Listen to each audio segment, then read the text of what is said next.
Le port ou la promotion du pagne le 8 mars de chaque année au Congo fait jaser plus d'un Congolais.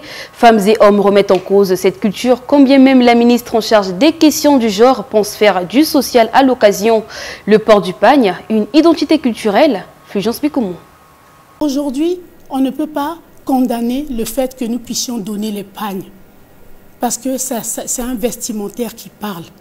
Donc ce n'est pas comme si nous donnons les pagnes pour le plaisir de donner des pagnes. Non, c'est un peu du social aussi que nous faisons.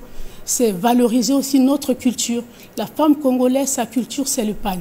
D'ailleurs, je pense qu'au niveau de la télévision congolaise, il a été imposé, d'après ce que j'ai appris, aux femmes journalistes de porter les pagnes le soir à la présentation. Autant Madame la ministre de la promotion de la femme et de son intégration au développement fait la promotion du pagne ou son port ou même un peu du social lors des festivités du 8 mars, autant certaines langues s'élèvent pour nuancer et donner le vrai sens à cette journée. Surtout qu'il y a beaucoup de causes à défendre pour la femme ménagère congolaise. Le 8 mars pour nous les femmes, c'est pas un problème de porter le pagne, d'aller boire, d'aller festoyer avec nos amis, non. C'est un jour que nous devons revendiquer nos droits. Nos droits là, c'est quoi? Par exemple, notre problème de l'électricité. L'électricité nous coûte cher. Nous, les femmes, nous devons nous lever pour ce problème-là, qu'on puisse voir ce montant-là qu'on nous impose à EEC. Et le prix du gaz, ça a augmenté. Ce n'est pas bon pour nous.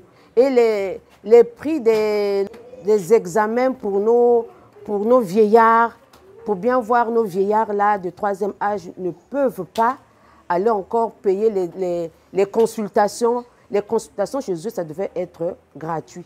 C'est nous femmes qui devons parler à nos femmes supérieures. Pour le reste, le 8 mars est une invite de la femme congolaise à la réflexion, certainement pour mieux s'armer au combat qui, désormais, fait partie intégrante de sa vie quotidienne. Quand on parle du 8 mars, logiquement, on ne devait pas entendre la femme dans la bière, la femme dans le pagne, mais c'est pour réfléchir.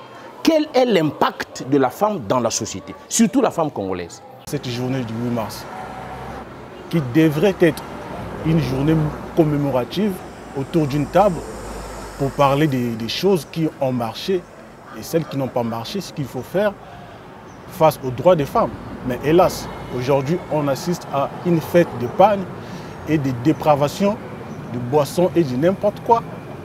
Il faut retenir qu'il y a peu, le pagne ou le port du pagne est devenu presque la devise du 8 mars en République du Congo, contrairement aux années passées où ce tissu, dont la plupart du temps importé, n'avait pas autant d'influence. Si celui-ci est rentré dans notre culture, il faut craindre qu'un jour, avec le changement climatique, le coton n'arrive plus à pousser ou qu'on ne fabrique plus de pagne du tout. Alors disparaîtra aussi avec lui la femme congolaise qui n'aura plus d'identité culturelle.